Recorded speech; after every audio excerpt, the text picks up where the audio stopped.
Hey everybody, and welcome back to my book club. Today I thought I'd just sit down in front of you all and drop some hot shit takes because this video has been so highly requested. You asked for it.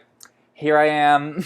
We're gonna do this. This is in no way, shape, or form gonna be a level-headed critique of any of these books. Because trust me, I have no plans of holding back. Because I hate the book, it's not objectively bad, blah blah blah. It doesn't mean I hate you. It doesn't mean I have beef with the author. It doesn't mean I want to start beef with you. It doesn't mean I have a personal vendetta against the author for some reason. Let's just jump right in. I'm gonna give you the tea. Gonna tell you what the worst books of 2020 were, in my opinion. I don't know what is worse. I don't know what is a graver offense. Being a bad book or being a boring book.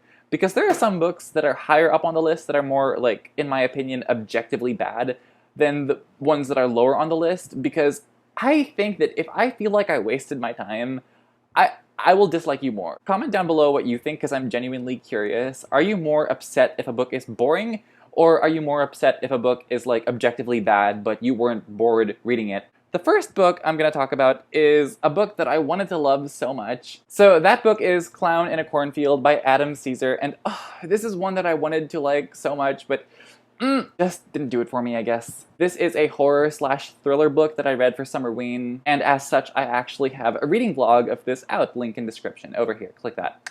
I loved the gore and thrills in the second act. As a matter of fact, the second act is why this book got the rating it did and not like a 1-star. Unfortunately, however, the book is severely weighed down by an abysmally slow first act. The first 100 pages, ooh, it's a slog. It has cardboard cutout characters, it has a caricature villain, or caricature villains rather. It has an attempt at political satire that I just felt was just so simplistic and shallow and just like weird, just a bit too to be taken seriously. The finale was just a tad bit too cartoonish for my taste. And what even makes this more hugely disappointing is that the endorsement on the cover is from Clive Barker. I think I expected too much. No shit, I expected way too much going into this one. So the next book I want to talk to you about is Bunny by Mona Awad.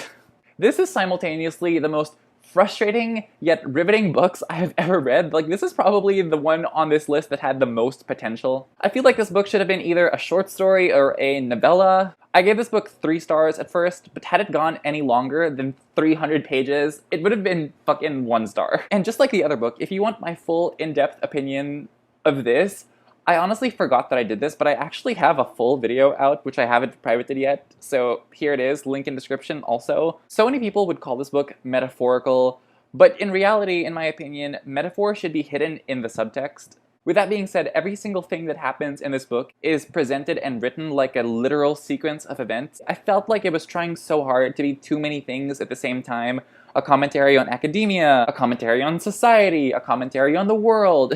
But the world's a big fucking place, so a little bit of focus would have worked for me. The central characters just fell super flat, like they did not feel like characters. Instead, it felt like the author was trying to make points on certain things, and she just put these people in to symbolize, like, straw man, the kinds of points that she was trying to convey, and that's all they felt like. I didn't feel sympathetic towards anyone, I couldn't relate to anyone. I was just like, what? And Mona Awad certainly can string a good sentence together, and as a matter of fact, I would go as far as to say as that her humor is very darkly funny, so if she was ever to publish another book, which I hope she does because she's talented, I would love to read it, but as for this, just not my jam. So the next book I'm going to talk about, and this is going to be the last book before we get into the real shit. So I'm not going to spend so much time on this one, but that was Carry On by Rainbow Rowell. It was only after reading this book that I realized that this author was problematic, and had I known that, I would have just not picked it up. But, you know, as you can tell from how old it looks, I bought this book many years ago, and only read it for the first time this year for some reason. And to be honest, I did like the first 300 pages. Like, this much, I was digging it.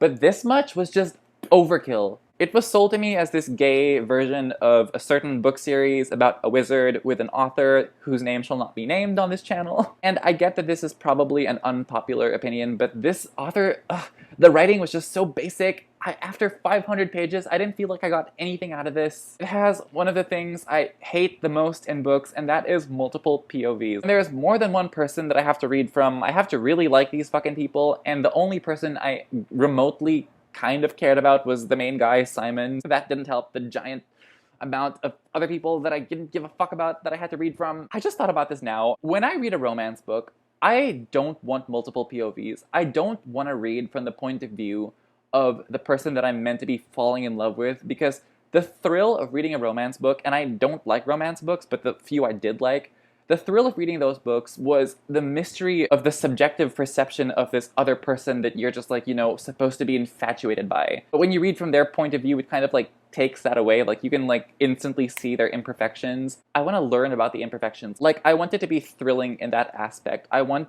to be able to be alongside the protagonist, hopefully a protagonist I care about, when I find out what is fucked up about the other person, you know? It's just, ugh. Alright, so now we're really gonna spill the tea now. I'm gonna get into the books I gave 1 star to. So those were done in no particular order, but these ones I kind of have like a ranking for. And in 5th place is a book that I talked about quite recently, and this is probably one of the most vapid books I've ever read, and that is He Will Be My Ruin by K.A. Tucker. A lot of people I know like this book, and I just don't see it. It's just not for me. Honestly, most of my annoyance stems from the fact that I fucking hate this protagonist so much. She was an unlikable white girl trust fund baby, and she was just like the furthest thing from relatable to me. Protagonists don't always need to be likable, like don't think that I'm trying to say that, but they should at least be interesting, you know? This bitch was just like one-dimensional, she loved to slut-shame everyone. The most interesting character in this book was a dead person. The emotional aspect of this book comes from you buying the relationship between these two women, and I did not buy that friendship at all. And all of this coupled with the fact that the central mystery was just so fucking predictable. It was just overlong, the finale was weak, I couldn't wait for it to end. Also, I mentioned this in my wrap-up, but there aren't even that many characters, so it really does turn into a guessing game of which of the 3 characters that we keep mentioning did the thing?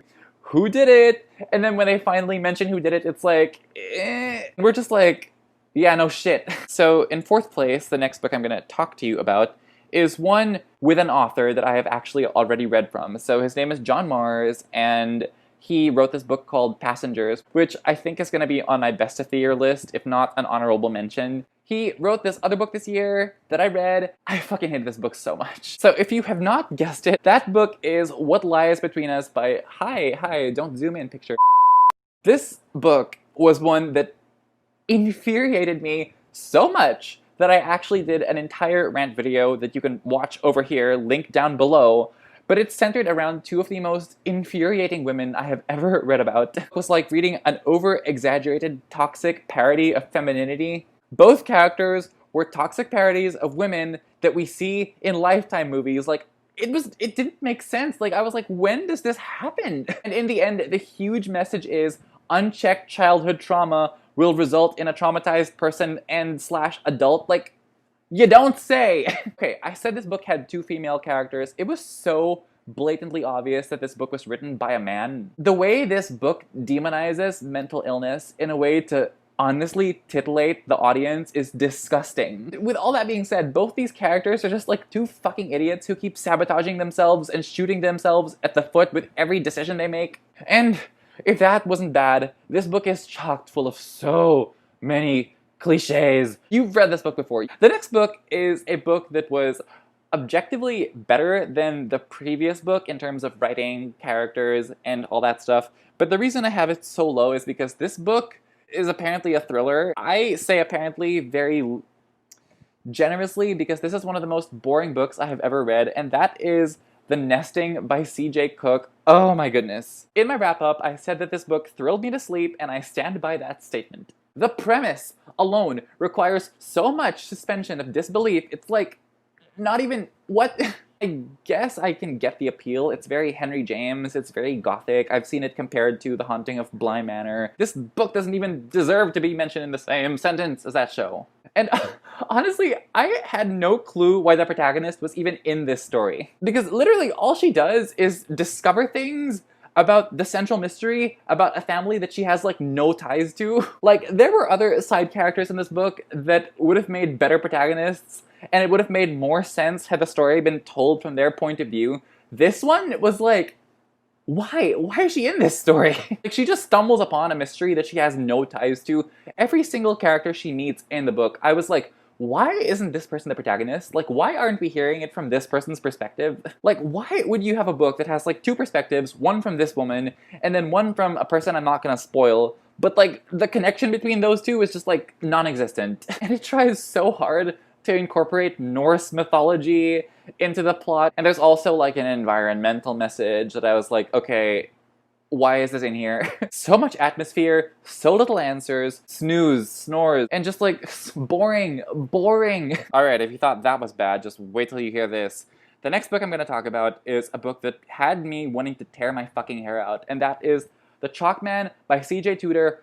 We need to talk. It is completely devoid of personality and originality. Entire vast swathes of this book felt like they were pulled directly from Stephen King's It. It's a group of boys, and then you have one girl, and she just so happens to have red hair like Beverly, and one of the characters likes to tell jokes, Richie Tozer, but none are as interesting as the characters in this amazing book that conveniently was this was not planned. I don't know why this was here. That was not planned, but cool. This book plagiarizes so many other books I've read before, honestly. The big reveal as to who behind everything was the most obvious thing in the world. The author clearly has a certain disdain for a certain belief system, and the one character who believes the thing that she hates was the bad guy. It was like, yeah, no shit, Sherlock. This one straight up is like, the most evil piece of shit did it. No momentum, no suspense, nada. And now, we have arrived to number one, the most awful book I have read in the year 2020. The worst of the worst book that I have read this year is The Amityville Horror by J. Anson. Woof! The biggest offense this book commits is that it has an entire first chapter or epilogue, prologue, whatever, passing itself off as a true story. What the fuck? For the entirety of this book, I didn't know if I was reading a book or a 300-page note by the author telling me to go fuck myself. Every single thing that you could imagine that goes on in a haunted house book or movie goes on over here. It's honestly like the author got a focus group together and was like, can you name everything that scares you? And then he made them take turns naming everything that scared them, and then he noted it down like a laundry list, and then he took that list and constructed like a little thin story around it, and it was like nothing gets left behind. There are demon pigs, there are ghosts, there are exorcisms, there are apparently poop. Apparently the smell of feces indicates possession or oppression. There is slime on the walls. Demon pigs! There are demon pigs! There is a marching band at some point of dead people, a zombie marching band at some point. I'm not making this up. This book, again, starts off with a long, rambling speech telling basically everyone who is skeptical about the contents of the books to go fuck themselves, and I'm just like, why? If you want to hear my first-hand reaction, just freaking out reading this book, I actually did this for a vlog. It's on the same vlog for Clown in a Cornfield, so it's this one again. I'm gonna leave a link to the description down below so you can go watch that, and it's the first book I talk about in that vlog, so just yeah. Okay, I'm done. Those are the worst books that I read in the year 2020. Let me know if any of these books were ones that you read, or if you liked them, and if you did like them, can you please tell me why? Because I want to know what I'm missing out on. I hope 2021 is a better year for all of us. Thank you so much for watching. Like and comment and subscribe. Share this video with your friends, and I will love you forever. Take care, stay safe, and I hope to see you in the future. Later!